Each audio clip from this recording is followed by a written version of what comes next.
Hello guys, welcome to our YouTube channel study with M. आज मैं आप सभी के लिए काफ़ी इंपॉर्टेंट वीडियो लेके आई हूँ। तो देखिए, आज मैं आप सभी के लिए हमारे द्वारा चलाई जा रही यूकेपीएससी ओल्ड पेपर सीरीज़ का 8वां पार्ट लेके आई हूँ, जिसमें हम यूकेपीएससी द्वारा कंडक्ट कराए गए पेपर को सॉल्व करेंगे। देखिए, यूकेपीएससी के प्रीवियस ईयर क्वेश्चन पेपर काफ़ी इंपॉर्टेंट है आपके आगामी सभी एग्जाम्स के लिए। और आज का ये पेपर आपके आगामी उत्तराखंड पुलिस, पटवारी, लेखपाल, फॉरेस्ट गार्ड व अन्य यूकेपीएससी द्वारा कंडक्ट कराए जाने वाले सभी एग्जाम्स के लिए काफ़ी इंपॉर्टेंट रहने वाला है। तो आप सभी लोग हमारे इस पेपर सेट में स्टार्टिंग से लेकर एंड तक बने रहें। और अभी तक 7 प्रीवियस ईयर क्वेश्चन पेपर आपको ऑलरेडी सॉल्व करा दिए गए हैं। तो जिन लोगों ने इन पेपर्स का सॉल्यूशन नहीं देखा है, स्टडी विद एम पर यूकेपीएससी ओल्ड पेपर सीरीज नाम से प्लेलिस्ट बनाई गई है, तो वहाँ पे आप विजिट करके अब तक के सारे पेपर्स का सॉल्यूशन एक साथ देख सकते हैं। और आज के इस सेशन में हम 100 क्वेश्चन सॉल्व करेंगे, तो एंड तक आप सभी लोग बने रहें। तो चलिए आज के सेशन को हम स्टार्ट करते हैं। स्टार्ट करने से पहले जिन लोगों ने अभी तक हमारे YouTube channel study with M को सब्सक्राइब नहीं किया है, वो सब्सक्राइब कर लें। साथ ही साथ बगल में जो बेल आइकन दिख रहा है, इसे भी प्रेस कर लें, ताकि हम कोई भी वीडियो डालते हैं तो उसका नोटिफिकेशन आपके पास जल्द से जल्द पहुँच जाए। आप सभी लोग हमारे टेलीग्राम चैनल को भी ज्वाइन कर सकते हैं। ये भी स्टडी विद एम के नाम से ही बना हुआ है, और टेलीग्राम चैनल पर रात को 8 बजे क्विज का भी आयोजन किया जाता है। काफ़ी इंपॉर्टेंट क्वेश्चन आपको क्विज के रूप में दिए जा रहे हैं, तो आप कोई ज्वाइन कर सकते हैं। तो चलिए आज के इस पेपर को हम सॉल्व करते हैं। और इस सेशन का पहला क्वेश्चन है, निम्नलिखित में से कौन सा देश अफ्रीका महाद्वीप में अवस्थित नहीं है। तो देखिए, कौन सा देश है जो कि अफ्रीका महाद्वीप में अवस्थित नहीं है। ये देश है आपका गुयाना देश। ऑप्शन 20 क्वेश्चन का करेक्ट आंसर है। देखिए, गयाना या फिर गुयाना दक्षिणी अमेरिका का एक देश है। ध्यान दीजिएगा, ये दक्षिणी अमेरिका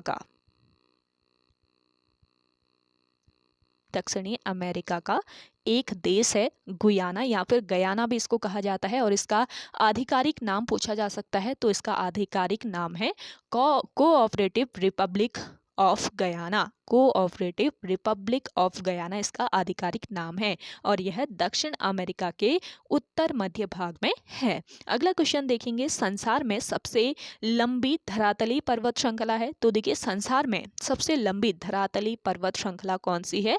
एंडीज पर्वत श्रृंखला। ऑप्शन डी इस क्वेश्चन का करेक्ट आंसर है। देखिए, एंडीज जो है ये विश्व की सबसे लंबी पर्वत श्रृंखला है, जो दक्षिण अमेरिका के पश्चिमी तट पर स्थित है।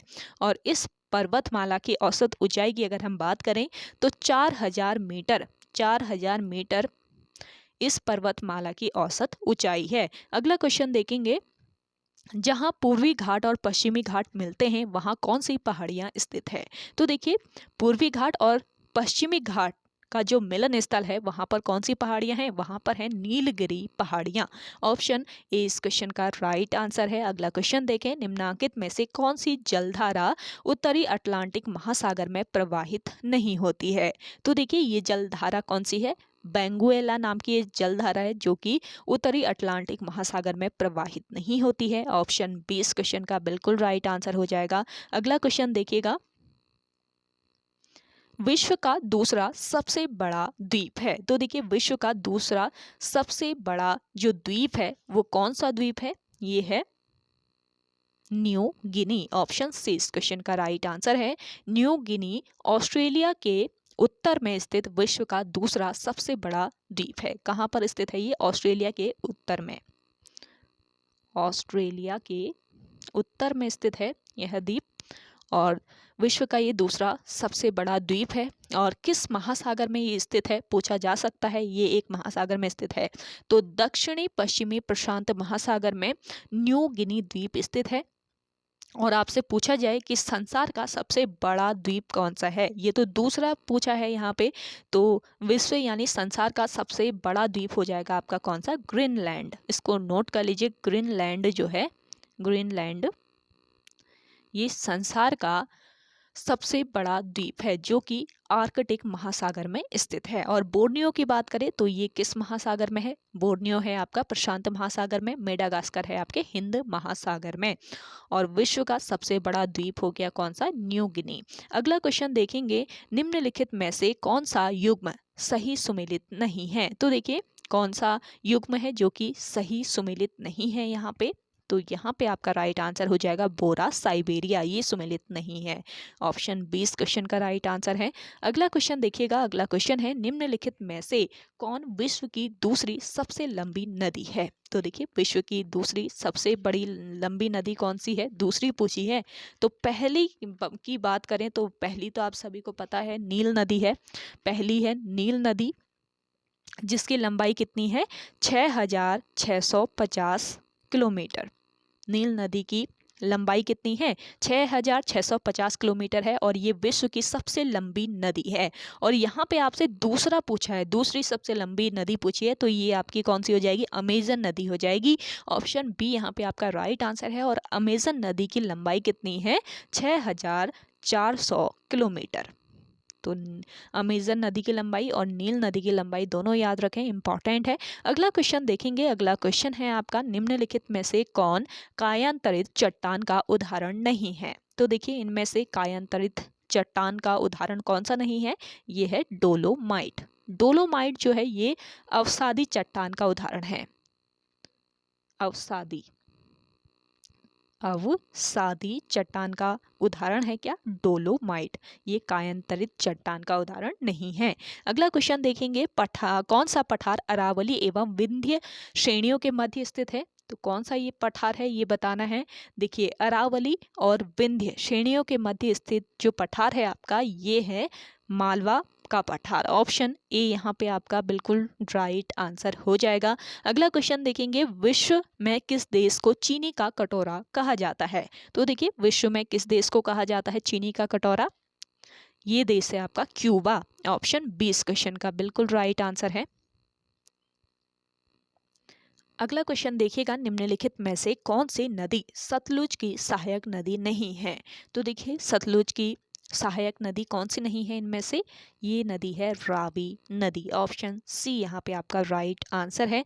अगला क्वेश्चन देखेंगे, निम्नांकित कथन किसने कहा? देखिए ये कथन क्या दिया हुआ है, वनस्पति जलवायु का सही मापदंड है। ये कथन किसका है ये बताना है। तो देखिए यहाँ पे आपका राइट आंसर हो जाएगा कोपेन। कोपेन का ये कथन है, वनस्पति जलवायु का सही मापदंड है। अगला क्वेश्चन देखें, निम्नांकित में से कौन सी परत सममंडल में सम्मिलित नहीं है? तो देखिए कौन सी परत है जो कि सममंडल में सम्मिलित नहीं है, ये परत है आयन मंडल, जो कि सममंडल में सम्मिलित नहीं है। ऑप्शन ए इस क्वेश्चन का बिल्कुल राइट आंसर हो जाएगा। चलिए अगला क्वेश्चन देखें, अगला क्वेश्चन है आपका,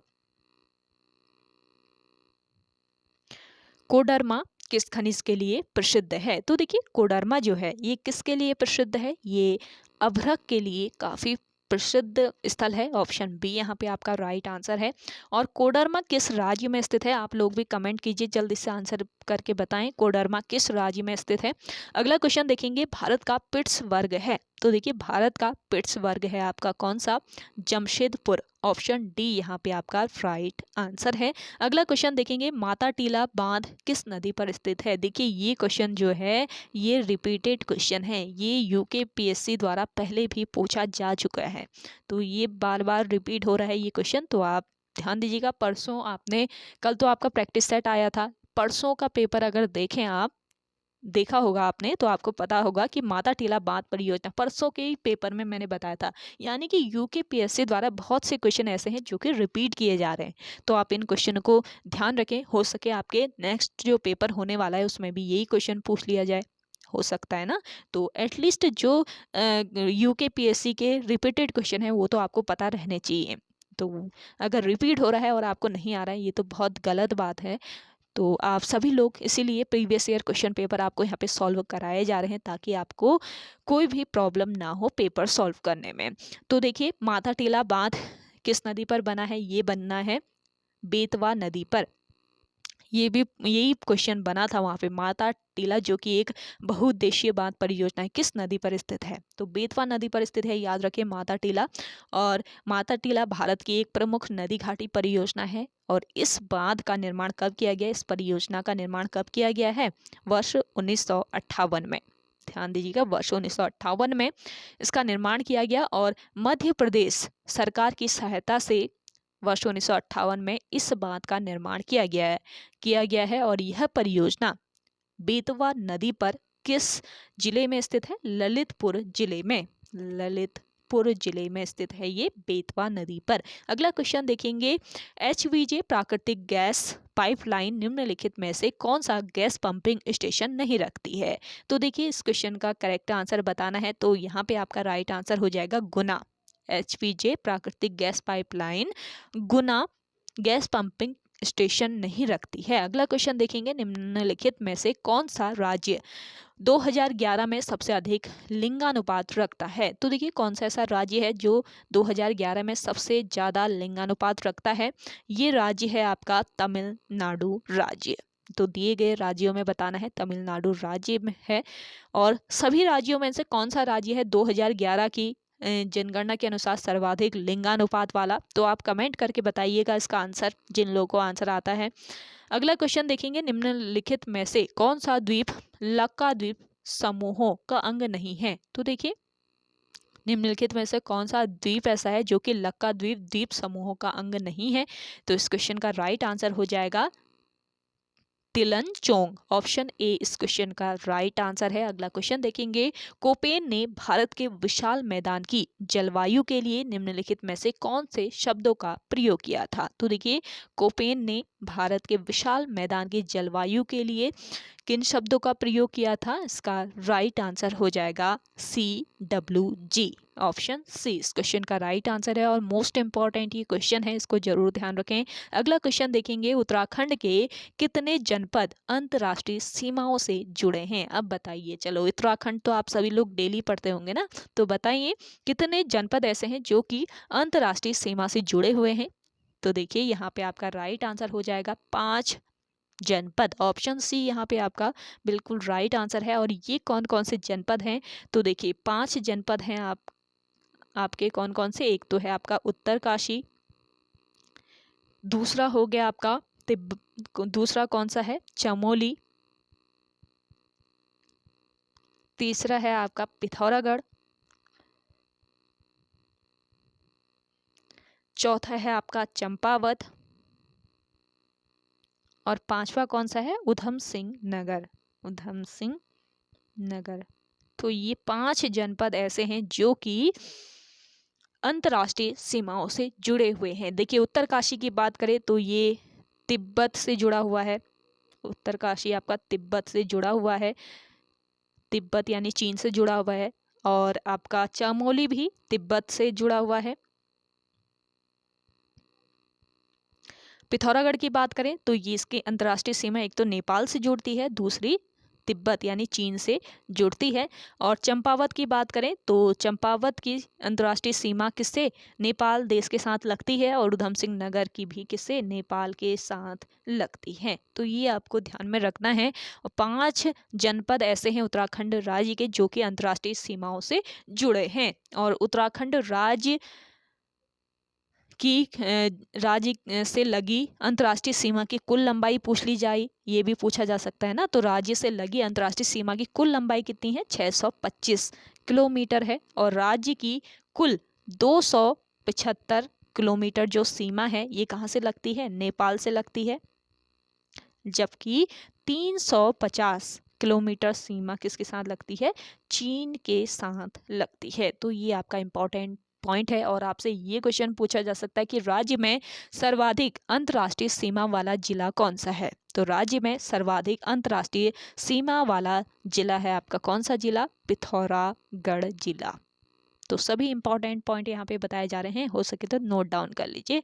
अगला क्वेश्चन देखेंगे। अगला क्वेश्चन है आपका, भारत की 2011 की जनगणना अनुसार उत्तराखंड राज्य के किन जनपदों में 2001 से लेकर 2011 के दौरान नकारात्मक जनसंख्या वृद्धि दर्ज की गई? तो देखिए मोस्ट इंपॉर्टेंट क्वेश्चन है आपका ये भी। तो यहाँ पे आपका राइट आंसर क्या हो जाएगा? पौड़ी गढ़वाल तथा अल्मोड़ा। भारत की 2011 की जनगणना के अनुसार उत्तराखंड राज्य के पौड़ी गढ़वाल और अल्मोड़ा जनपदों में 2001 से लेकर 2011 के दौरान नकारात्मक जनसंख्या वृद्धि दर्ज की गई है। अगला क्वेश्चन देखेंगे, गोविंद राष्ट्रीय पार्क सम्मिलित है। तो देखिए गोविंद राष्ट्रीय पार्क ये टोंस नदी के उद्गम क्षेत्र में सम्मिलित है, यानी कि ऑप्शन डी यहाँ पे आपका राइट आंसर हो जाएगा। देखिए गोविंद राष्ट्रीय पार्क की स्थापना कब हुई, इसकी बात करें तो कब की गई इसकी स्थापना, 1980 में की गई। और इस राष्ट्रीय उद्यान का क्षेत्रफल कितना है, 472 वर्ग किलोमीटर है। और इस पार्क का संचालन राजाजी राष्ट्रीय पार्क देहरादून से होता है। अगला क्वेश्चन देखेंगे। अगला क्वेश्चन है आपका, निम्नलिखित में से कौन सा स्थान सिडकुल से संबंधित नहीं है। तो देखिए सिडकुल से कौन सा स्थान संबंधित नहीं है आपका, रुड़की संबंधित नहीं है। बाकी सेलाकुई, सितारगंज, हरिद्वार ये सभी सिडकुल से संबंधित है। और आपसे पूछा जाए सिडकुल की स्थापना कब हुई, तो याद रखें 2002 में सिडकुल की स्थापना की गई थी। और इसका मुख्यालय कहाँ पर स्थित है, देहरादून में। देहरादून में इसका हेडक्वार्टर है। अगला क्वेश्चन देखेंगे, खैर किस प्रकार के वन में पाया जाने वाला वृक्ष है। देखिए खैर की बात करें, ये किस प्रकार के वन में पाए जाने वाला वृक्ष है, तो यहाँ पे आपका राइट आंसर हो जाएगा उष्ण कटिबंधीय वनों का, उपोष्ण कटिबंधीय वनों का ये एक प्रकार है खैर। ऑप्शन सी इस क्वेश्चन का बिल्कुल करेक्ट आंसर है। अगला क्वेश्चन देखिएगा। अगला क्वेश्चन है, यदि किसी पंचायत को भंग किया जाता है तो उसके चुनाव डैश माह के भीतर हो जाने चाहिए। रिपीटेड क्वेश्चन है, परसों के ही पेपर में ये क्वेश्चन पूछा गया था। परसों जो पेपर सॉल्व कराया ना आपको, तो उसी में भी ये क्वेश्चन देखने को मिला था। तो यदि पंचायत को भंग किया जाता है तो उसके चुनाव कितने माह के भीतर हो जाने चाहिए, तो यहाँ पे आपका करेक्ट आंसर हो जाएगा 6 माह के भीतर।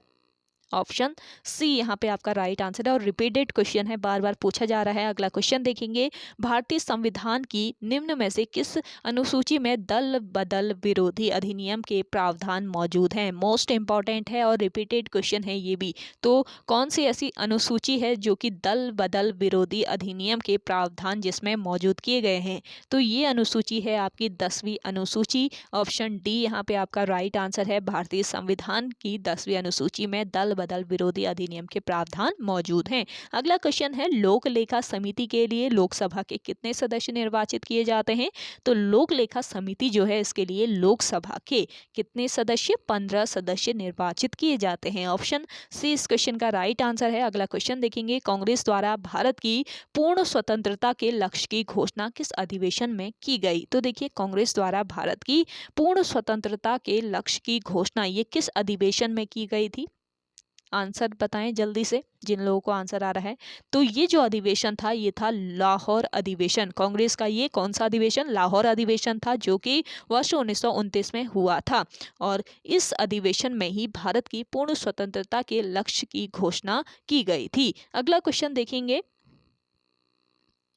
भारत की संविधान सभा द्वारा राष्ट्रगान जन गण मन का हिंदी प्रारूप कब अपनाया गया था। तो देखिए भारत की संविधान सभा द्वारा राष्ट्रगान जन गण मन का जो हिंदी प्रारूप है ये कब अपनाया गया था, ये अपनाया गया था 24 जनवरी 1950 को। और जन गण मन का टाइम पीरियड पूछा जाता है, कितने समय तक ये गाया जाता है, कितना इसके गाने का टाइम क्या रहता है, तो ये आप कमेंट करके बताइएगा। एक पेपर में पूछा था कि इसकी टाइमिंग जन गण मन राष्ट्रगान गाने की समयावधि कितनी होती है। अगला क्वेश्चन देखेंगे, निम्नलिखित में से कौन भारत के मानवाधिकार आयोग के प्रथम अध्यक्ष थे। तो देखिए भारत के मानवाधिकार आयोग के प्रथम अध्यक्ष बताने हैं, तो यहाँ पे आपका राइट आंसर क्या हो जाएगा, न्यायमूर्ति रंगनाथ मिश्रा। ऑप्शन डी बिल्कुल करेक्ट आंसर है। देखिए राष्ट्रीय मानवाधिकार आयोग जो है ये एक स्वायत्त विधिक संस्था है और इसकी स्थापना की बात की जाए 12 अक्टूबर 1993 को इसकी स्थापना की गई थी। और इसकी स्थापना मानवाधिकार संरक्षण अधिनियम 1993 के तहत की गई। तो 1993 में इसकी स्थापना हुई। और इसका हेडक्वार्टर कहाँ पर है पूछा जाए तो न्यू दिल्ली, याद रखेंगे न्यू दिल्ली में, नई दिल्ली में इसका हेडक्वार्टर है। अगला क्वेश्चन देखेंगे, नवसृजित केंद्र शासित प्रदेश जम्मू और कश्मीर का प्रथम उपराज्यपाल निम्न में से कौन था। तो देखिए नवसृजित केंद्र शासित प्रदेश जम्मू और कश्मीर का प्रथम उपराज्यपाल बताना है, तो कौन थे इसके प्रथम उपराज्यपाल, गिरीश चंद्र मुर्मू थे। ऑप्शन बी इस क्वेश्चन का बिल्कुल करेक्ट आंसर हो जाएगा। अगला क्वेश्चन देखेंगे, चीफ ऑफ डिफेंस स्टाफ यानी कि सीडीएस तीनों सेनाओं की सेवाओं के विषय में किसके सैन्य सलाहकार हैं। तो देखिए सीडीएस से अक्सर आयोग के द्वारा पूछा जा रहा है पिछले बार आपके जो CDS वो हो गए थे ना, एक्सपायर हो गए थे, तो उनके बारे में पूछा था। विपिन रावत, CDS विपिन रावत से रिलेट करके क्वेश्चन पूछा था। 2 क्वेश्चन पूछे थे आपके पिछले पेपर में, तो याद रखेंगे CDS से रिलेट करके क्वेश्चन पूछे जा रहे हैं। तो चीफ ऑफ डिफेंस स्टाफ यानी CDS के तीनों सेनाओं की सेवाओं के विषय में किसके सैन्य सलाहकार हैं? इसका करेक्ट आंसर हो जाएगा, देखिए यहाँ पे, भारत के रक्षा मंत्री। चीफ ऑफ डिफेंस स्टाफ तीनों सेनाओं की सेवाओं के विषय में किसके सैन्य सलाहकार हैं? भारत के रक्षा मंत्री के। अगला क्वेश्चन देखेंगे, अंतर्राष्ट्रीय श्रम संगठन की स्थापना किस वर्ष हुई? तो देखिए, अंतर्राष्ट्रीय श्रम संगठन जो है इसकी स्थापना कब की गई बताइए। जिन लोगों को आंसर आ रहा है जल्दी से आंसर कीजिए कमेंट सेक्शन में। तो देखिए इसका राइट आंसर हो जाएगा वर्ष 1919। ऑप्शन ए बिल्कुल करेक्ट आंसर है। देखिए वर्ष 1919 की जो वर्साई की संधि थी, ध्यान दीजिएगा, जो वर्ष 1919 की वर्साई की संधि आपने पढ़ी होगी ना, वर्साई की संधि। तो 1919 की वर्साई की संधि द्वारा संघ की एक संबद्ध एजेंसी के रूप में अंतर्राष्ट्रीय श्रम संगठन की स्थापना हुई थी, और वर्ष 1946 ईस्वी में यह संयुक्त राष्ट्र से संबद्ध पहली एजेंसी बन गया था। ध्यान दीजिएगा, वर्ष 1946 में यह संयुक्त राष्ट्र से संबद्ध पहली एजेंसी बना था, और इसका हेडक्वार्टर कहाँ पर स्थित है अंतर्राष्ट्रीय श्रम संगठन का, पूछा जा सकता है, जल्दी से बताएं। तो देखिए इसका हेडक्वार्टर है कहाँ पर? जिनेवा स्विट्जरलैंड में। जिनेवा स्विट्जरलैंड में अंतर्राष्ट्रीय श्रम संगठन का हेडक्वार्टर है, और इसने अपनी 100वीं वर्षगांठ कब मनाई थी, ये भी पूछा जा सकता है। अंतर्राष्ट्रीय श्रम संगठन ने अपनी 100वीं वर्षगांठ किस वर्ष मनाई? तो ये मनाई थी वर्ष 2019 में। सभी पॉइंट आपके इंपॉर्टेंट है, इसको जरूर ध्यान रखेंगे। एक एक फैक्ट जो है ये इंपॉर्टेंट है, क्वेश्चन से रिलेट करके पूछा जा सकता है आयोग के द्वारा। तो वर्ष 2019 में अंतर्राष्ट्रीय श्रम संगठन ने अपनी कौन सी वर्षगांठ? 100वीं वर्षगांठ मनाई थी। अगला क्वेश्चन देखेंगे। अगला क्वेश्चन है, संपत्ति का अधिकार निम्न में से कौन सी श्रेणी में सम्मिलित है? देखिए संपत्ति का अधिकार किस श्रेणी में सम्मिलित की गई है ये बताना है। तो यहाँ पे आपका राइट आंसर क्या हो जाएगा? कानूनी अधिकार। संपत्ति का अधिकार कानूनी अधिकार श्रेणी में सम्मिलित है। अगला क्वेश्चन देखेंगे, निम्न में से कौन क्षेत्रीय परिषद की अध्यक्षता करता है? तो देखिए क्षेत्रीय परिषद की अध्यक्षता भारत के गृह मंत्री के द्वारा की जाती है। ऑप्शन 20 क्वेश्चन का बिल्कुल करेक्ट आंसर हो जाएगा। अगला क्वेश्चन देखिएगा। अगला क्वेश्चन है, सूची फर्स्ट को सूची सेकंड के साथ सुमेलित कीजिए तथा सूचियों के नीचे दिए गए कूट से सही उत्तर का चयन कीजिए। तो देखिए यहाँ पे राज्यों के नाम दिए हुए हैं और राज्य सभा की सीटें दी हुई है सूची सेकंड में। तो इससे सुमेलित करना है, सूची फर्स्ट से सूची सेकंड को यहाँ पे सुमेलित कर लेना है। तो देखिए झारखंड राज्य में राज्यसभा की सीटें कितनी हैं? जल्दी से बताएं, झारखंड राज्य में कितनी है? 6 सीटें हैं राज्यसभा की। तो पहले का हो जाएगा आपका चौथा। उत्तराखंड राज्य में कितने हैं ये तो पता ही होगा आपको, 3 सीटें हैं। छत्तीसगढ़ राज्य में है 2 सीटें, सॉरी छत्तीसगढ़ राज्य में है 2 नहीं, 2 इसका राइट हो जाएगा। 5 सीटें हैं यहाँ पे। और पंजाब में है कितने? पंजाब में कितने हैं? 7 सीटें। तो इस हिसाब से आपका राइट आंसर क्या हो जाएगा? Option D. तो इसको आप सुमेलित रखिए, कहाँ पर कितने राज्यसभा सीटें हैं ये आप ध्यान में रखें। अगला क्वेश्चन देखेंगे, भारत में सार्क यानी कि दक्षिण शिखर सम्मेलन सर्वप्रथम किस वर्ष आयोजित किया गया था? तो देखिए भारत में सार्क यानी कि दक्षिण शिखर सम्मेलन ये सबसे पहले किस वर्ष आयोजित किया गया था ये बताना है। तो यहाँ पे आपका राइट आंसर हो जाएगा वर्ष 1986 में। वर्ष 1986 में सार्क शिखर सम्मेलन सबसे पहली बार भारत में आयोजित किया गया था। ऑप्शन ए यहाँ पे आपका बिल्कुल राइट आंसर है। अगला क्वेश्चन देखेंगे, निम्नलिखित में से कौन सा संवैधानिक संशोधन भारत की पिछड़ी जातियों के लिए राष्ट्रीय आयोग के गठन से संबंधित है? Most important question. तो देखिए कौन सा ये संवैधानिक संशोधन है? ये संवैधानिक संशोधन है आपका 102वां संवैधानिक संशोधन, जो कि भारत में पिछड़ी जातियों के लिए राष्ट्रीय आयोग के गठन से संबंधित है। अगला क्वेश्चन देखेंगे, राज्य विधान परिषद के सदस्यों का कार्यकाल कितना होता है? तो राज्य विधान परिषद के जो सदस्य होते हैं इनका कार्यकाल होता है 6 वर्षों का। ऑप्शन बी यहाँ पे आपका राइट आंसर है। अगला क्वेश्चन देखेंगे, भारत द्वारा पहले प्रयोग नहीं यानी नो फर्स्ट यूज की प्रमुख नाभिकीय नीति अपनाते समय भारत के प्रधानमंत्री कौन थे? तो देखिए, भारत द्वारा पहले प्रयोग नहीं की प्रमुख नाभिकीय नीति को अपनाते समय भारत के प्रधानमंत्री थे अटल बिहारी वाजपेयी। ऑप्शन बी इस क्वेश्चन का बिल्कुल राइट आंसर है। अगला क्वेश्चन देखिएगा, निम्नलिखित तिथियों में से किस दिन भारत में नागरिक सेवाएं दिवस यानी कि सिविल सर्विस डे मनाया जाता है? तो देखिए, सिविल सर्विस डे कब मनाया जाता है, जल्दी बताएं। सिविल सर्विसेज डे कब मनाया जाता है? जिन लोगों ने पढ़ा होगा ना उन्हें बहुत अच्छे से पता होगा कि कब मनाया। दिवस जो है ना, एक पूरे दिवस की लिस्ट बना लीजिए, फिर उसको याद करें। डेली बेस पे आप उसको रिवाइज करते रहें तो आपको बहुत आसानी से याद रहेंगे। तो देखिए, आपके नागरिक सेवाएं दिवस जो है, सिविल सर्विसेज डे जो है, ये कब मनाया जाता है? इसका राइट आंसर हो जाएगा 21 अप्रैल को। ऑप्शन डी बिल्कुल करेक्ट आंसर है यहाँ पे। अगला क्वेश्चन देखेंगे, केंद्रीय सूचना आयोग की स्थापना किस वर्ष हुई थी? केंद्रीय सूचना आयोग जो है इसकी स्थापना की गई थी वर्ष 2005 में, यानी कि ऑप्शन ए बिल्कुल राइट आंसर है। अगला क्वेश्चन देखेंगे, वायु अधिनियम किस वर्ष बना था? देखिए, वायु संरक्षण एवं प्रदूषण नियंत्रण जो अधिनियम है ये कब बना था? ये बना था आपके वर्ष 1981 में, यानी कि ऑप्शन सी बिल्कुल करेक्ट आंसर है आपका यहाँ पे। अगला क्वेश्चन देखिएगा, अगला क्वेश्चन है आपका,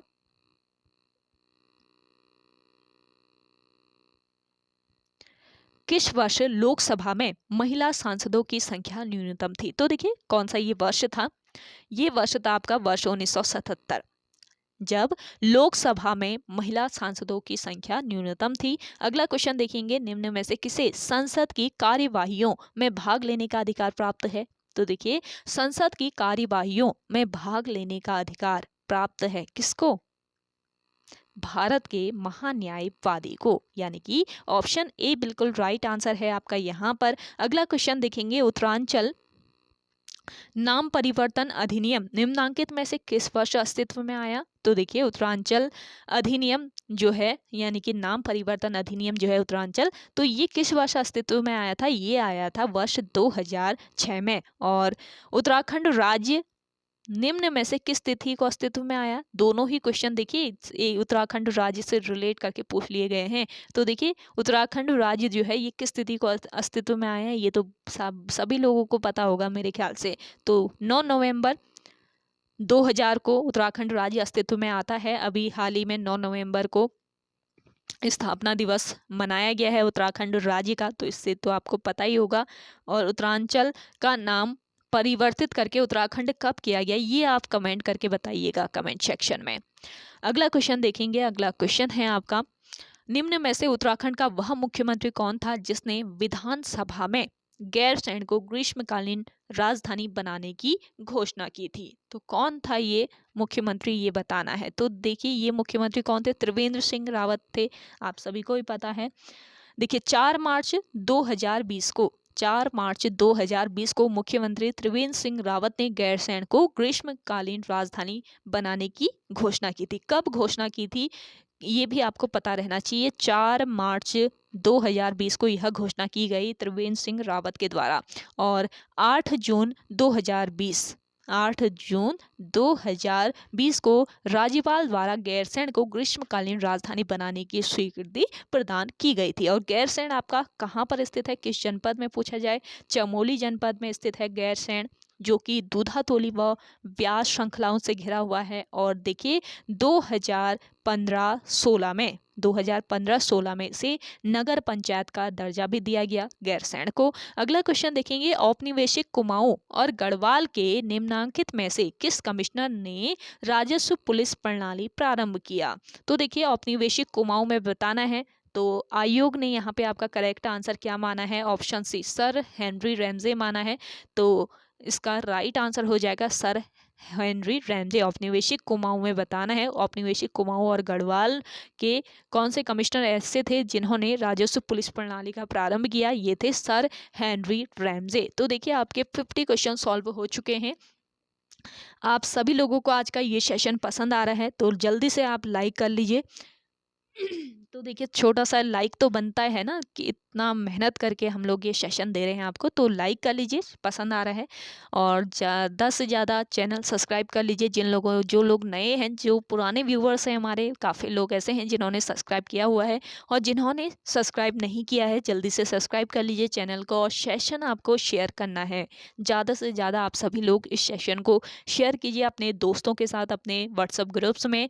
ये जो पेपर का सॉल्यूशन है आपको अल्टरनेट डेज पे प्रोवाइड कराया जा रहा है। UK PSC previous year question paper नाम से एक सीरीज बना दी गई है, प्लेलिस्ट बना दी गई है हमारे चैनल पर, यूट्यूब चैनल पर स्टडी विद एम पर, UK PSC old paper series नाम से। तो वहाँ पे आपको अल्टरनेट डेज पे हर एक पेपर का सॉल्यूशन प्रोवाइड कराया जा रहा है, यानी कि इसी तरीके से आपको वहाँ पे पेपर सॉल्व कराया जा रहा है। तो आप प्लेलिस्ट जरूर चेकआउट कर लीजिए एक बार। वहाँ पर अब तक के जितने भी पेपर आपको सॉल्व कराए हैं वो आपको सारे एक साथ मिल जाएंगे। साथ ही साथ आपको अल्टरनेट डेज पे प्रैक्टिस सेट दिए जा रहे हैं बिल्कुल फ्री ऑफ कॉस्ट, कोई भी पेमेंट नहीं देना है आपको। 100 क्वेश्चन का प्रैक्टिस सेट है, और टोटली आईओ के पैटर्न पर बनाया गया प्रैक्टिस सेट है। यानी कि कल आपको प्रैक्टिस सेट दिया गया था, आज आपका प्रीवियस ईयर क्वेश्चन पेपर लेके आई हूँ मैं, और कल आपको फिर से प्रैक्टिस सेट मिलेगा, फिर परसों आपका प्रीवियस ईयर क्वेश्चन पेपर। यानी अल्टरनेट डेज पे आपको क्लासेस मिलती रह रही हैं, प्रैक्टिस सेट और प्रीवियस ईयर क्वेश्चन पेपर। और डेली आपको शाम 5 बजे हिंदी की क्लास मिल रही है, उसे ज्वाइन जरूर कीजिए, काफ़ी इंपॉर्टेंट है आपके सभी आगामी एग्जाम्स के लिए। और साथ ही साथ सुबह 10 बजे आपको इंपॉर्टेंट सेट दिया जा रहा है स्टडी विद एम के द्वारा। तो इतनी सारी क्लासेस आपको बिल्कुल फ्री ऑफ कॉस्ट मिल रही हैं, तो आप स्टडी विद एम को सब्सक्राइब तो कीजिए। और साथ ही साथ देखिए जो आपका चैनल है, आप सभी लोगों का ये चैनल है, यूट्यूब चैनल है स्टडी विद एम, तो रीच बहुत कम आ रही है, तो आप सभी लोग रीच बढ़ाएं, थोड़ा सा और शेयर कीजिए जितना हो सके। चलिए अगला क्वेश्चन देखते हैं। उत्तराखंड से कितने लोकसभा सांसद निर्वाचित होते हैं? तो देखिए उत्तराखंड से बताने हैं कि कितने लोकसभा सांसद निर्वाचित होते हैं। तो आंसर कीजिए जिन लोगों को आंसर आ रहा है। तो देखिए यहाँ पे आपका करेक्ट आंसर हो जाएगा 5 लोकसभा सांसद उत्तराखंड राज्य से निर्वाचित होते हैं। ऑप्शन बी यहाँ पे आपका बिल्कुल राइट आंसर है। अगला क्वेश्चन देखेंगे। टोबिन टैक्स लगाया जाता है। देखिए टोबिन जो टैक्स है ये विदेशी विनिमय लेन देन पर लगाया जाने वाला टैक्स है, यानी कि ऑप्शन सी यहाँ पे आपका राइट आंसर है। अगला क्वेश्चन देखें। भारत में कृषि उत्पादों के बाजार को कौन विनियमित करता है? तो देखिए भारत में कृषि उत्पादों के जो बाजार हैं इनको कौन विनियमित करता है? तो आवश्यक वस्तु अधिनियम 1955 इसे विनियमित करता है। ऑप्शन ए यहाँ पे आपका राइट आंसर हो जाएगा। अगला क्वेश्चन देखेंगे। निम्नलिखित में से कौन सा कथन राष्ट्रीय विकास परिषद के संबंध में सही नहीं है? तो देखिए राष्ट्रीय विकास परिषद के संबंध में कौन सा कथन सही नहीं है, कौन सा, ये बताना है। तो पहले कथन देख लें तो इसके अंतर्गत सभी राज्यों के मुख्यमंत्री होते हैं। दूसरा कथन है यह गैर संवैधानिक निकाय है, ये भी आपका बिल्कुल करेक्ट है, ये भी करेक्ट है। यह एक वैधानिक निकाय है, ये आपका इनकरेक्ट हो जाएगा, ये एक वैधानिक इकाई नहीं है। और प्रत्येक वर्ष में कम से कम 2 बार इसकी बैठक होनी चाहिए, ये भी आपका करेक्ट हो जाएगा। इनकरेक्ट बताना है आपको, तो ऑप्शन सी यहाँ पे आपका इस क्वेश्चन का राइट आंसर हो जाएगा, यानी कि ये इनकरेक्ट है, सही संबंध नहीं है ये। ऑप्शन सी यहाँ पे आपका बिल्कुल राइट आंसर हो जाएगा। चलिए अगला क्वेश्चन देखते हैं। अगला क्वेश्चन है आपका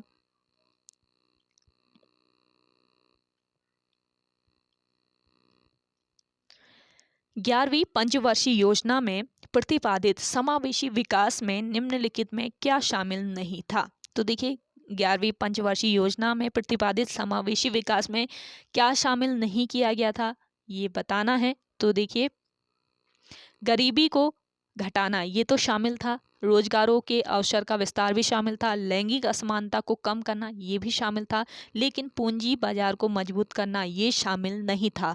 तो यहाँ पे आपका राइट आंसर हो जाएगा क्या? Option D. अगला क्वेश्चन देखेंगे। अंतर्राष्ट्रीय मुद्रा कोष यानी कि IMF के बारे में क्या सही है? तो देखिए अंतर्राष्ट्रीय मुद्रा कोष जो है ये एक प्रमुख वित्तीय एजेंसी है, ध्यान रखेंगे। एक ये फाइनेंशियल एजेंसी है IMF, संयुक्त राष्ट्र संघ की, ये ध्यान रखेंगे, संयुक्त राष्ट्र की ये एक प्रमुख वित्तीय एजेंसी है और एक अंतर्राष्ट्रीय वित्तीय संस्थान भी है। और इसका मुख्यालय कहाँ पर है IMF का? जल्दी से बताएं, मुख्यालय हेडक्वार्टर कहाँ पर है इसका? वाशिंगटन DC में, वाशिंगटन DC में इसका हेडक्वार्टर है। और इसकी स्थापना पूछी जाए इसकी स्थापना कब की गई थी? जुलाई 1944 को इसकी स्थापना हुई। और कब से शुरू हुआ अंतर्राष्ट्रीय मुद्रा कोष, ये भी पूछा जा सकता है। तो 27 दिसंबर 1945 को ये शुरू हुआ। अब बताना है कि इसके बारे में क्या सही है और क्या गलत है। यह किसी देश को कर्ज देता है, यह सिर्फ विकासशील देशों को कर्ज देता है, यह सिर्फ सदस्य देशों को कर्ज देता है, यह देश के केंद्रीय बैंक को कर्ज देता है। तो क्या सही है इनमें से, ये बताना है। तो देखिए इनमें से सही हो जाएगा, यह सिर्फ सदस्य देशों को कर्ज देता है। जितने इसके सदस्य देश होंगे ना, उतनों को ही ये कर्ज देता है। और इसमें कितने देश सदस्य हैं? 190 इसके सदस्य देश हैं अंतर्राष्ट्रीय मुद्रा कोष के, ये ध्यान रखेंगे। जिनमें कितने? 190 देश शामिल हैं और इन्हीं देशों को ये क्या देगा? कर्ज देगा। अगला क्वेश्चन देखेंगे, एक मुद्रा के मूल्य में वृद्धि दूसरी की तुलना में है। तो देखिए एक मुद्रा के मूल्य में वृद्धि दूसरे की तुलना में मुद्रा का कमजोर होना है। ऑप्शन ए यहाँ पे आपका राइट आंसर हो जाएगा। अगला क्वेश्चन देखेंगे,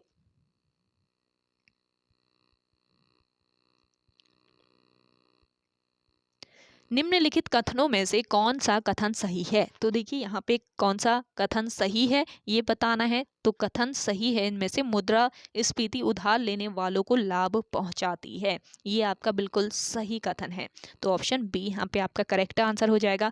अगला क्वेश्चन देखेंगे, 1991 के आर्थिक सुधार के बाद भारतीय अर्थव्यवस्था में निम्न में से क्या परिवर्तन हुआ? तो देखिए वर्ष 1991 के आर्थिक सुधार के बाद भारतीय अर्थव्यवस्था में क्या परिवर्तन हुआ था? एक तो देखिए एफडीआई का अंत प्रवाह बढ़ गया था, दूसरा विदेशी विनिमय कोष में वृद्धि भी हुई थी। तो यहाँ पे बी और सी दोनों ही करेक्ट हैं। तो ऑप्शन डी यहाँ पे आपका राइट आंसर हो जाएगा। अगला क्वेश्चन देखिएगा, स्वेट इक्विटी शेयर्स निम्नलिखित में से किसे आवंटित किए जाते हैं? तो देखिए स्वेट इक्विटी शेयर्स जो है ये आवंटित किए जाते हैं, किसे आवंटित किए जाते हैं? कंपनी के कर्मचारियों को। ऑप्शन डी बिल्कुल राइट आंसर है आपका यहाँ पे। अगला क्वेश्चन देखेंगे, राष्ट्रीय खाद्य सुरक्षा मिशन की शुरुआत किन वस्तुओं के उत्पादन को बढ़ाने के लिए की गई थी? तो देखिए राष्ट्रीय सुरक्षा मिशन की शुरुआत क्यों की गई थी, किसके उत्पादन को बढ़ाने के लिए की गई थी? यहाँ पे आपका राइट आंसर हो जाएगा सभी, गेहूं के लिए, चावल के लिए, दालें, सभी हो जाएगा। तो ऑप्शन डी बिल्कुल राइट आंसर है यहाँ पे। अगला क्वेश्चन देखेंगे, भारत में किस प्रकार की करण प्रणाली पाई जाती है? तो देखिए भारत में कौन सी करण प्रणाली पाई जाती है ये तो पता ही होगा आपको, प्रगतिशील, अधोगामी, अनुपातिक या प्रतिगामी। तो देखिए भारत में पाई जाती है अधोगामी कर प्रणाली। ऑप्शन बी इस क्वेश्चन का राइट आंसर है। अगला क्वेश्चन देखेंगे, निम्नलिखित में से कौन सी योजना रोलिंग प्लान कही जाती है? रोलिंग प्लान क्या होता है ये भी पता रहना चाहिए ना आपको। देखिए रोलिंग प्लान जो है ये एक ऐसी योजना है जिसमें प्रत्येक साल योजना का प्रदर्शन मूल्यांकन किया जाता है और इस आकलन के आधार पर अगले वर्ष एक नई योजना बनाई जाए, तो इसका ये आकलन किया जाता है। तो रोलिंग प्लान जो कही जाती है ये किस योजना को कहा जाता है? ये कहा जाता है किसे?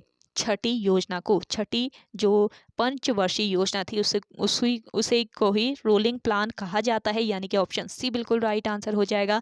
और छठी पंचवर्षीय योजना का टाइम पीरियड पूछा जाए तो 1980 से लेकर 1985 तक ये पंचवर्षीय योजना चली थी। तीसरी योजना का टाइम पीरियड कितना था? वर्ष 1961 से लेकर 66 तक था।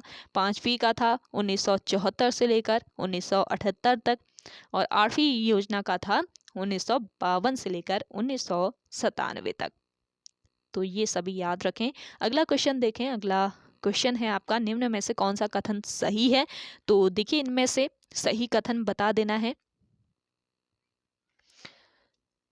तो देखिए एनएनपी बराबर जीएनपी माइनस घिसावट व्यय। दूसरा है आपका एनएनपी बराबर जीडीपी प्लस देशों से प्राप्त शुद्ध आय माइनस घिसावट व्यय। तो कौन सही है इनमें से बताना है। ए और बी दोनों सही हैं, इनमें से कोई नहीं सही है। तो यहाँ पे आपका राइट आंसर हो जाएगा ए और बी दोनों सही हैं। तो ऑप्शन सी बिल्कुल राइट आंसर है इस क्वेश्चन का। चलिए अगला क्वेश्चन देखें। अगला क्वेश्चन क्या कहता है, निम्नलिखित में कौन सा विदेशी प्रत्यक्ष निवेश का उदाहरण नहीं है? कौन सा ऐसा है जो कि विदेशी प्रत्यक्ष निवेश का उदाहरण नहीं है? तो ये बताना है। यहाँ पे आपका राइट आंसर हो जाएगा विदेशों में फार्मा कंपनी द्वारा निर्गत बॉन्ड अथवा स्टॉक का क्रय। ऑप्शन सी इस क्वेश्चन का राइट आंसर है। अगला क्वेश्चन देखेंगे, विश्व व्यापार संगठन की निम्नलिखित सभी कारणों से कभी कभी आलोचना की जाती है सिवाय इसके कि किसके, सिवाय किसके? इसका राइट आंसर हो जाएगा इसके पास सदस्य देशों के बीच व्यापार विवादों को निपटाने हेतु कोई तरीका नहीं है। तो ऑप्शन ए यहाँ पे आपका बिल्कुल करेक्ट आंसर हो जाएगा। अगला क्वेश्चन देखेंगे, यदि प्राथमिक घाटा शून्य है तब उधार की राशि होगी। तो देखिए यदि प्राथमिक घाटा शून्य है तो उधार की राशि कितनी हो जाएगी? ब्याज भुगतान के ठीक बराबर हो जाएगी, यानी कि ऑप्शन सी यहाँ पे आपका राइट आंसर है। अगला क्वेश्चन देखें। अगला क्वेश्चन है, यूएनडीपी के किस मानव विकास रिपोर्ट यानी एसडीआर में लिंग असमानता सूचकांक की शुरुआत की गई थी? मोस्ट इंपॉर्टेंट क्वेश्चन है। तो देखिए यूएनडीपी के किस मानव विकास रिपोर्ट में लिंग असमानता सूचकांक की शुरुआत हुई थी? तो ये कौन सा एसडीआर था? तो इसका राइट आंसर हो जाएगा एसडीआर 2010। एसडीआर 2010 यहाँ पे आपका बिल्कुल राइट आंसर है। अगला क्वेश्चन देखेंगे, यूएनडीपी की मानव विकास रिपोर्ट 2020 में भारत का मानव विकास सूचकांक यानी एसडीआई रैंक क्या था? देखिए रिपीटेड क्वेश्चन है, परसों के ही पेपर में ये क्वेश्चन पूछा गया है। तो यूएनडीपी से जो मानव विकास रिपोर्ट प्रकाशित की जा रही है उससे रिलेट करके क्वेश्चन बन रहे हैं। तो मैं आपको बता दूं कि 2020 में जो रैंकिंग थी वो कितनी थी? वो थी 131। और 2021 में पूछा जाए तो वो भी आपको पता रहना चाहिए 2021 में इसकी रैंक कितनी थी। जिन लोगों को आंसर आ रहा है बताएं, परसों के पेपर में भी मैंने बताया था 2021 की रैंक। देखिए यूएनडीपी द्वारा 2022 में प्रकाशित जो मानव विकास सूचकांक है, तो 2021 का सूचकांक 2022 में प्रकाशित होता है ना, तो 2000 मानव विकास सूचकांक 2021 में भारत की रैंक है 132। 2021 में है 132, 2020 में है 131। दोनों ही ईयर याद रखेंगे किस में कितनी रैंक है। अगला क्वेश्चन है, निम्न में से किस वर्ष एमएसएमई का अद्यतन वर्गीकरण किया गया था? तो देखिए एमएसएमई का जो अद्यतन वर्गीकरण है ये किस वर्ष किया गया था? कौन सा ये वर्ष था? ये वर्ष था आपका वर्ष 2020। देखिए करंट से रिलेट करके क्वेश्चन कैसे बन रहे हैं आयोग के द्वारा। अगला क्वेश्चन देखेंगे, निम्नलिखित में से कौन सी गिल्ट एड्ज सिक्योरिटीज कहलाती है? तो देखिए गिल्ट एड्ज सिक्योरिटीज कहलाती है कौन सी? यहाँ पे आपका राइट आंसर हो जाएगा सरकारी प्रतिभूतियां। ऑप्शन बी इस क्वेश्चन का राइट आंसर है। अगला क्वेश्चन देखेंगे, बहुपक्षीय विनियोग गारंटी अभिकरण यानी कि मेगा संबंधित है। तो देखिए बहुपक्षीय विनियोग गारंटी अभिकरण ये संबंधित है किससे? इसका करेक्ट आंसर है विश्व बैंक समूह से। ऑप्शन ए इस क्वेश्चन का राइट आंसर है। अगला क्वेश्चन है, वस्तु एवं सेवा कर द्वारा निम्नलिखित में से किस कर को समाप्त किया गया? तो किससे कर, जब आपका जीएसटी लागू किया गया था, वस्तु एवं सेवा कर यानी जीएसटी को लागू किया गया था, तो किसे समाप्त कर दिया गया था? इसमें से संपत्ति कर को, कॉरपोरेशन कर को, मूल्य संवर्धित कर को या आय कर को किसे समाप्त किया गया था? तो मूल्य संवर्धित कर जो था इसे क्या कर दिया गया था? समाप्त कर दिया गया था। ऑप्शन सी यहाँ पे आपका राइट आंसर हो जाएगा। अगला क्वेश्चन देखेंगे, निम्नांकित में से कौन सा प्रतिष्ठान उत्तराखंड में स्थित नहीं है? तो देखिए निम्नांकित में से कौन सा प्रतिष्ठान है जो कि उत्तराखंड राज्य में स्थित नहीं है? CBRI है, ONGC है, HAL है या BHEL है? तो यहाँ पे आपका करेक्ट आंसर हो जाएगा क्या? HAL। ऑप्शन सी बिल्कुल करेक्ट आंसर है यहाँ पे। अगला क्वेश्चन देखें। अगला क्वेश्चन है, उत्तराखंड में वैट किस वर्ष प्रारंभ किया गया था? तो देखिए वैट कब लागू हुआ था उत्तराखंड राज्य में, ये बताना है। तो वर्ष 2005 में वैट को लागू किया गया। अगला क्वेश्चन देखिए, उत्तराखंड के कितने पर्वतीय जिलों में वर्ष 2020-21 में चाय विकास कार्यक्रम संचालित किया गया? तो देखिए 2020-21 में कितने पर्वतीय जिलों में चाय विकास कार्यक्रम संचालित किया गया था?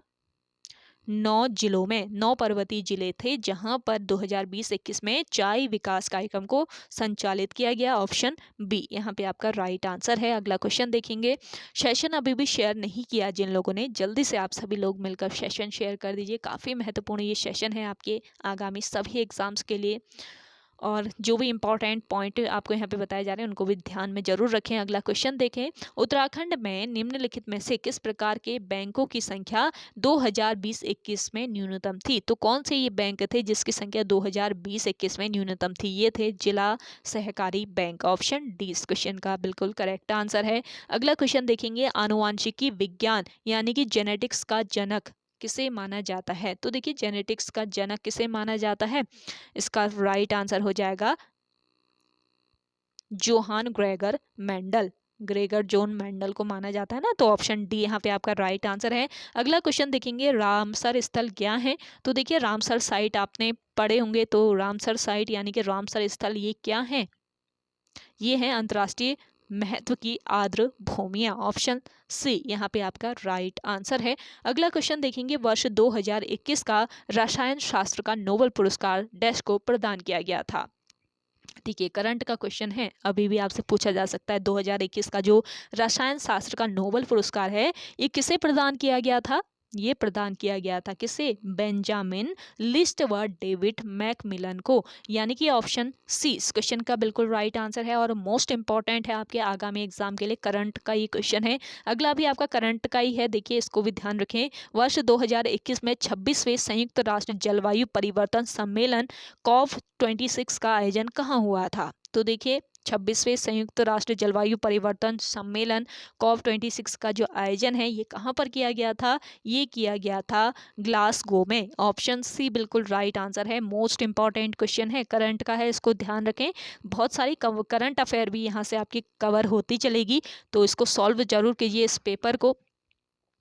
अगला क्वेश्चन देखेंगे, अंतर्राष्ट्रीय संस्था WWF यानी प्रकृति हेतु विश्वव्यापक कोष का प्रतीक चिन्ह है? तो देखिए अंतर्राष्ट्रीय संस्था है WWF, इन शॉर्ट नेम है इसका WWF और फुल फॉर्म हो जाएगा प्रकृति हेतु विश्वव्यापक कोष। तो इसका प्रतीक चिन्ह बताना है, क्या हो जाएगा इसका प्रतीक चिन्ह?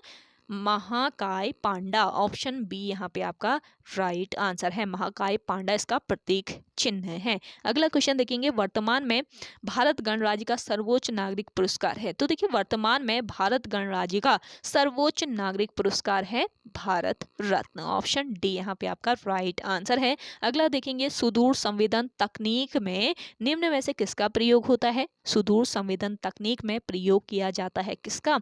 इसमें प्रयोग होता है विद्युत चुंबकीय तरंगों का। ऑप्शन डी यहाँ पे आपका राइट आंसर है। अगला क्वेश्चन देखेंगे, झूम क्या है? तो देखिए झूम बताना है ये क्या है, ये कृषि विधि है ना, तो आपने पढ़ा होगा झूम के बारे में, तो ये कृषि विधि है, तो कृषि यानी खेती की एक पद्धति है, तो ऑप्शन डी यहाँ पे आपका राइट आंसर हो जाएगा। अगला क्वेश्चन देखेंगे, जिस पदार्थ में बड़ी संख्या में मुक्त इलेक्ट्रॉन होते हैं और कम प्रतिरोध दर्शाता है, ये क्या कहलाता है? ये क्या कहलाता है आपका? ये कहलाता है देखिए चालक। ऑप्शन सी इस क्वेश्चन का राइट आंसर हो जाएगा। चलिए अगला क्वेश्चन देखते हैं। यहाँ से आपके साइंस के क्वेश्चन स्टार्ट हो गए हैं, तो आप इसे स्किप कर सकते हैं क्योंकि आपके सिलेबस में साइंस नहीं है, तो हमें तो पेपर सॉल्व कराना है, तो मैं आपको आंसर बता देती हूँ। जिन्हें देखना है आप कंटिन्यू कर सकते हैं। तो देखिए, प्रकाश की गति अधिकतम होती है, प्रकाश की जो गति है ये अधिकतम किसमें होती है? निर्वात में होती है। ऑप्शन सी यहाँ पे आपका राइट आंसर है। अगला क्वेश्चन देखें, निम्नलिखित में से किस जंतु को भूमि का कृषक यानी जोतने वाला कहा जाता है? तो देखिए भूमि का कृषक किस जंतु को कहा जाता है? यहाँ पे आपका करेक्ट आंसर हो जाएगा केचुआ। ऑप्शन ए यहाँ पे आपका राइट आंसर है। अगला क्वेश्चन देखेंगे, स्कर्वी रोग किस विटामिन की कमी के कारण होता है?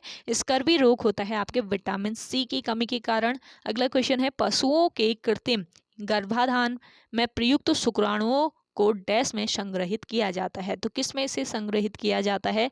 तरल नाइट्रोजन में। अगला क्वेश्चन देखेंगे, निम्न में से किस रासायनिक ग्रुप से सेल्यूलोज संबंधित है? सेल्यूलोज संबंधित है किससे? शर्करा से। अगला क्वेश्चन देखेंगे, आनुवांशिक अभियांत्रिकी प्रयोग में अत्यंत उपयोगी 2 जीवाणु हैं, कौन कौन से जीवाणु हैं? ये है आपका नाइट्रोसोम हो गया और क्लेप शिला हो गया, ऑप्शन ए इस क्वेश्चन का राइट आंसर हो जाएगा। अगला क्वेश्चन देखें, दो जैविक समुदायों के मध्य का संक्रमण क्षेत्र क्या कहलाता है? दो जैविक समुदायों के मध्य का जो संक्रमण क्षेत्र होता है ये कहलाता है आपका इकोटोन, ऑप्शन बी इस क्वेश्चन का राइट आंसर है। चलिए अगला देखेंगे, दिए गए लॉजिक सर्किट का आउटपुट सी है, तो देखिए यहाँ पे आपका राइट आंसर ढूंढ लेना है, तो राइट आंसर हो जाएगा आपका क्या? Option B.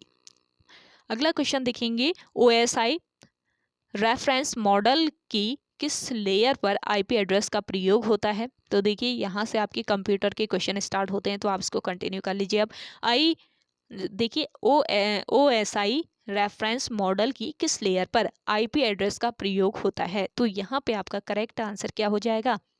Option a network layer, option A बिल्कुल राइट आंसर हो जाएगा। आप देख सकते हैं कंप्यूटर एक हमारे व्यूअर कमेंट कर रहे थे कि कंप्यूटर के कितने क्वेश्चन पूछे जा रहे हैं, तो आप देख सकते हैं कितने क्वेश्चन पूछे जाते हैं पेपर में। देख लीजिए, आपको सॉल्व कराया जा रहा है ना पेपर, आप खुद देख सकते हैं कितने पूछे जा रहे हैं। निम्नलिखित में से कौन सी कंप्यूटर सिस्टम में प्राथमिक मेमोरी है? तो देखिए प्राथमिक मेमोरी है इसमें से कौन सी? यहाँ पे आपका राइट आंसर है रैम, ऑप्शन सी इस क्वेश्चन का राइट आंसर है। अगला क्वेश्चन देखेंगे, सीपीयू में कंट्रोल यूनिट का कार्य निम्न में से कौन सा है? तो देखिए सीपीयू में कंट्रोल यूनिट का जो कार्य है वो कितना है, कौन सा है?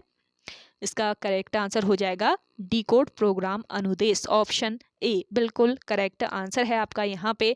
चलिए अगला क्वेश्चन क्या कहता है, अगला क्वेश्चन देखें।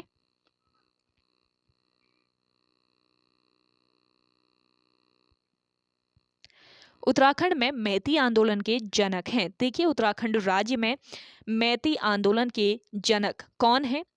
इसका करेक्ट आंसर हो जाएगा कल्याण सिंह रावत, ऑप्शन सी यहाँ पे आपका राइट आंसर है। अगला क्वेश्चन देखिएगा, उत्तराखंड में किस स्थान पर भारतीय मौसम विज्ञान विभाग ने एक डॉपलर वेदर रडार को स्थापित किया था? मोस्ट इंपॉर्टेंट क्वेश्चन है, कौन सा ये स्थान था?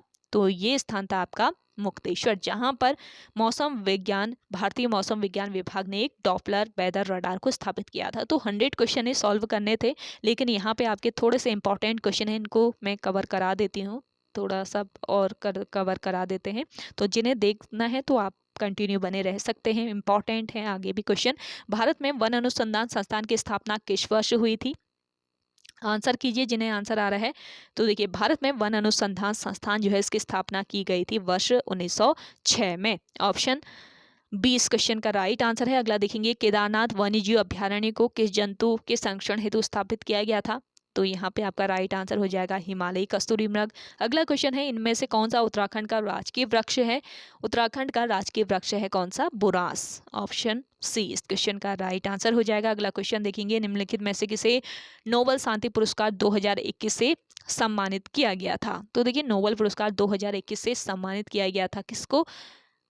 मारिया रेसा व दिमित्री मोरातोव को। अगला है आपका, अन्नपूर्णा पर्वत पर चढ़ने वाली प्रथम भारतीय महिला कौन है? तो ये जो महिला हैं ये हैं आपकी प्रियंका मोहिते, यानी कि ऑप्शन बी यहाँ पे आपका राइट आंसर है। तो ओके गाइस, आज के सेशन में इतना ही। आई होप आप सभी को आज का ये सेशन काफ़ी पसंद आया होगा। अगर आप सभी को आज का ये सेशन पसंद आता है तो इस सेशन को लाइक कीजिएगा, शेयर कीजिए, और जिन लोगों ने अभी भी हमारे YouTube channel study with M को सब्सक्राइब नहीं किया है वो सब्सक्राइब कर लीजिए। और आप सभी लोगों ने हिंदी की क्लास नहीं देखी है शाम 5 बजे, तो उसको देख लीजिए, डेली आपको प्रोवाइड कराई जा रही है। अभी तक आप सभी को 15-16 क्लासेस हिंदी की दे दी गई हैं, तो जिन लोगों ने नहीं देखी है वो देख लीजिए। प्रीवियस ईयर क्वेश्चन पेपर आपको 7 पहले से सॉल्व करा दिए गए हैं, आज ये 8वां हो गया, तो 8 प्रीवियस ईयर क्वेश्चन पेपर भी आपको सॉल्व करा दिए गए हैं, तो आप इसको ज्वाइन जरूर कर लीजिए।